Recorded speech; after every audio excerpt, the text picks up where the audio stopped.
What is up sa inyo mga kamoto? Welcome back sa channel natin, no?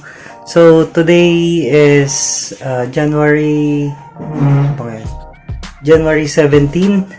Medyo matagal-tagal yung interval ng mga videos ko ngayon kasi yun nga medyo masama yung pakiramdam tsaka busy. So, ngayon ang pag-uusapan natin is yung stop and start system ng Mio Gear. So, tara na.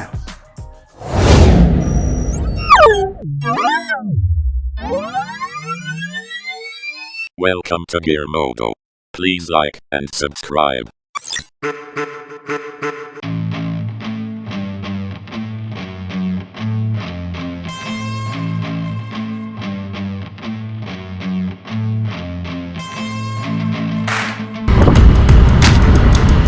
Dito na tayo sa daan mga kamoto. So, for today's video, sa tayo pupunta?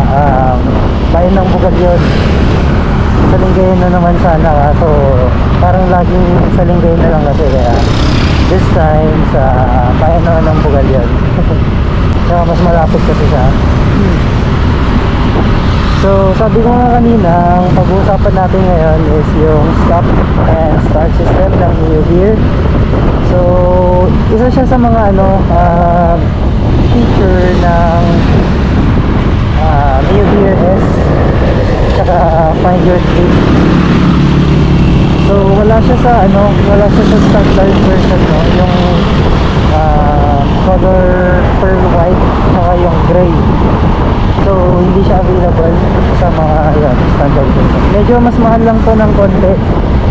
So, I think 76k, almost 76k yung standard version.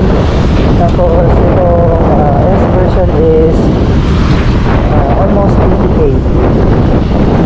Tapos yung Find Your Trip, I think 82k siya, no? Almost 82k. So, yun. Ang pinagkaiba ng Mio Gear standard version sa Mio Gear S is yung yung stop and start system saka yung fallback system, fallback remote. Next time pag-uusapan natin yun.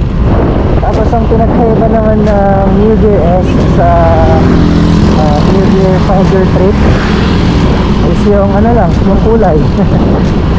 Maporma kasi yung Find Your Trip. Talaga maporma siya, maganda yung kulay.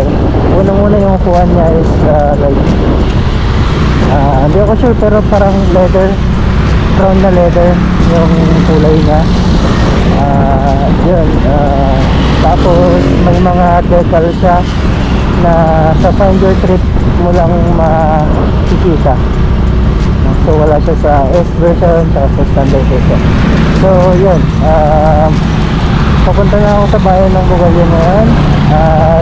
Yun na lang ulit mamaya. Let's go!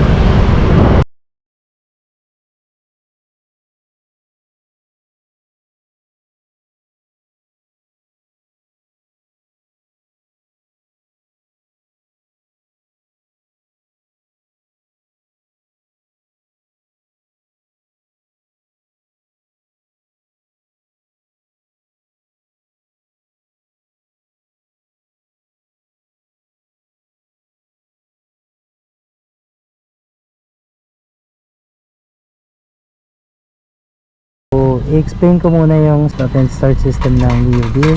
Ginagamit ito para hindi maaksaya sa gas, tapos hindi masyadong maingay. Kinokontrol niya din yung exhaust emission. So in other words, ginagamit yung para sa akin, ginagamit ko yung stop and start system para makatipid sa gas. Tsaka syempre pag sa traffic, titigil yung makina, di ba? So medyo hindi siya ganun kalakas sa gasolina. Yun yung kagandahan ng stop and start system. Huwag niyong kakalimutan na i-off yung stop and start system pag ipapark nyo na yung sasakyan. kasi syempre baka biglang mabira yung throttle, no, biglang umandar, di disgrasya. Okay, so may mga time na hindi accurate, hindi siya namamatay yung yung makina, such as kung under 10 kilometers per hour yung takbo mo. So hindi siya ganun ka-accurate, yung parang mamamatay agad. May konting delay pero mamamatay siya. Kung tingin nyo may problema sa battery or mahina yung battery na, konti lang yung karga ng battery, huwag nyo siya ngayon kasi baka hindi siya gumana. So pag ganun, punta nyo na siya sa kasa para ma-check ng mekaniko. Paano yun ang stop and start system? Ganito lang gagawin natin. On natin siya, ayan, tapos yan, on natin, diba? Ayan, tapos testing na natin. So dito lang tayo, no, babalik din tayo dito sa spot na to. On natin, tapos patakbuhin natin siya ng konti.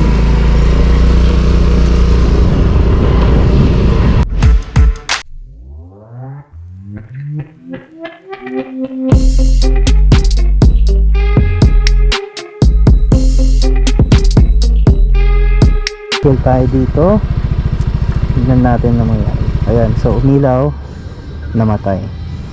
Yan, pag nagbe-blink siya, ibig sabihin yan, gumagana yung stop and start system. So ang gagawin lang natin is tirayin lang natin siya ng konti. Ayan, kita nyo, kumandara siya. So pag ganyan, hindi pa agad-agad mamamatay yung makina. Ay,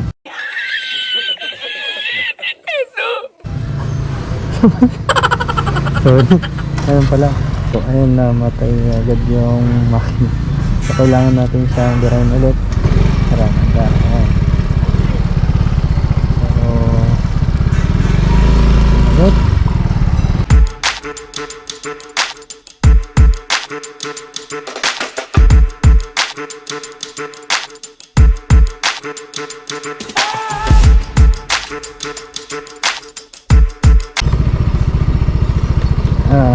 So ayan, patayin ko muna kasi mamamatay na naman ang makina.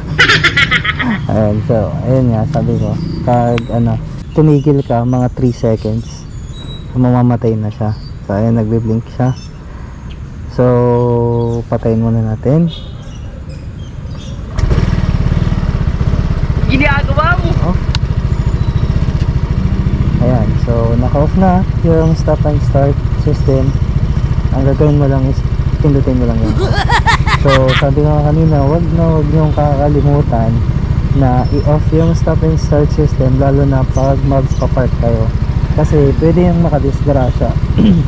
At the same time, madi-discharge yung battery nyo, at yun yung magkukos ng problema sa battery. Baka magtataka kayo, ayaw mo na mag-start. I think that's sa nga pala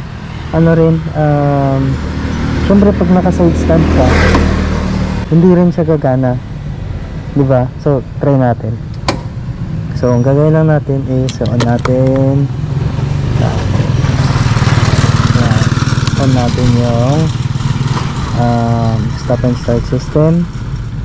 Sanda rin natin. Yan. Tapos sabi ko yung side stand, sunod, testing na. So sanda rin muna natin.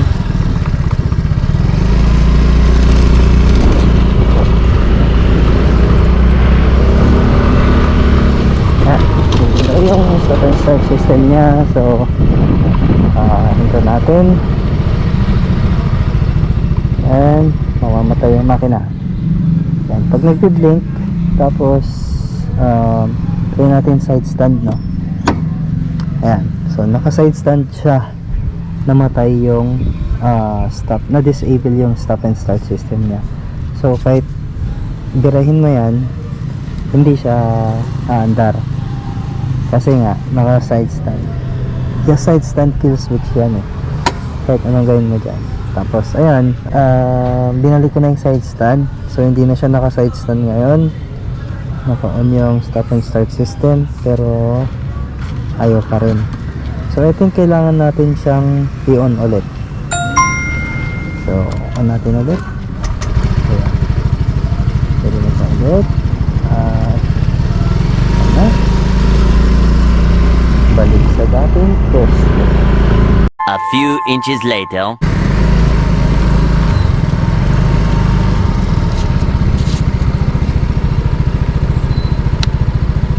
Ayan. So, pinatay nga na yung stop and start system. So, mga kamoto, tandaan nyo lang, pag gagamitin nyo yung stop and start system, huwag nyo kakalimutan, again, paulit-ulit. 2 beses na yan! Kasi nga, pwede itong mag-cause ng accident. Tsaka, for your safety na rin. Tsaka, para, hindi rin masira yung battery nyo, diba? Hindi pa ba sapat yung narinig nyo? Ulit-ulitin ko pa ba? So, yun, kahit naka-center stand, tsaka pag pupunta kayo sa mekaniko, papacheck up nyo yung motor nyo, huwag nyo ngayon yung stop and start system kasi baka yung mekaniko bigla niyang madura yung throttle. So, pwedeng mag-cause ng accident, diba? So, I think that's it mga kamoto. Salamat sa panonood. So sa next video naman natin is kung paano gamitin si Neo Gear, paano mag-ride ng scooter, si Neo Gear to be exact. Yeah, boy. Salamat sa panonood mga kamoto. Don't forget to like and subscribe na rin sa channel natin, no? At kung may mga tanong kayo, comment lang po kayo, tapos try natin sagutin yung mga yan. So, yun, mag-ingat lang kayo. Ride safe mga kamoto. Tsaka yung sa Facebook, yung Neo Gear 125 Philippines, shoutout sa inyo, no? Ayun, nakikita ko yung mga post doon. Maraming madidisgrasya, natutumba, nagagasgasan yung mga motor, babasag yung ilaw. So, sayang, di ba? Bagong-bago yung Neo Gear. Sana, ingat lang po. So, ayun nga, salamat sa panonood. Salamat sa supporta niyo mga kamoto. So, uwi na ako ngayon. God bless. See you sa next vlog. Ayun lang. Bye-bye.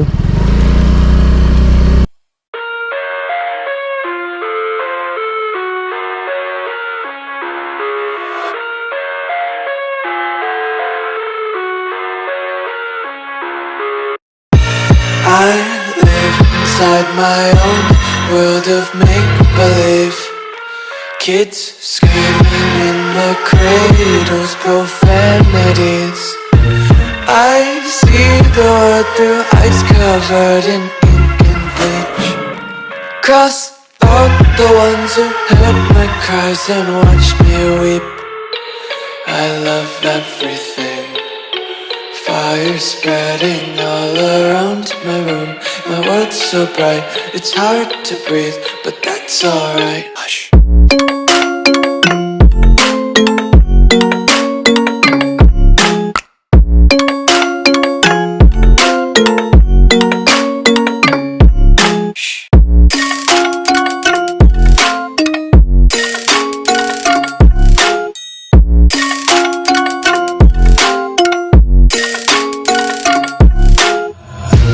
Take my eyes open to force reality. Why can't you just let me eat my weight in glee? I live inside my own world of make-believe. Kids screaming in their cradles, profanities. Some days I feel skinnier than all the other days. Sometimes I can't tell if my body belongs to me. I love everything. Fire spreading all around my room. My world's so bright, it's hard to breathe, but that's alright. Hush.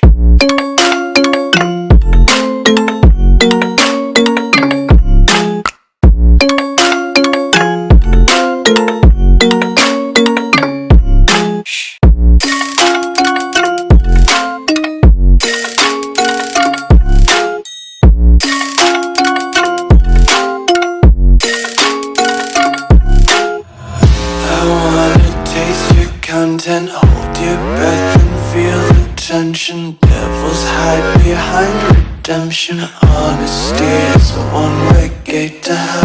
I wanna taste consumption, eat faster to waste oxygen. Hear the children sing aloud. It's music till the wick burns out.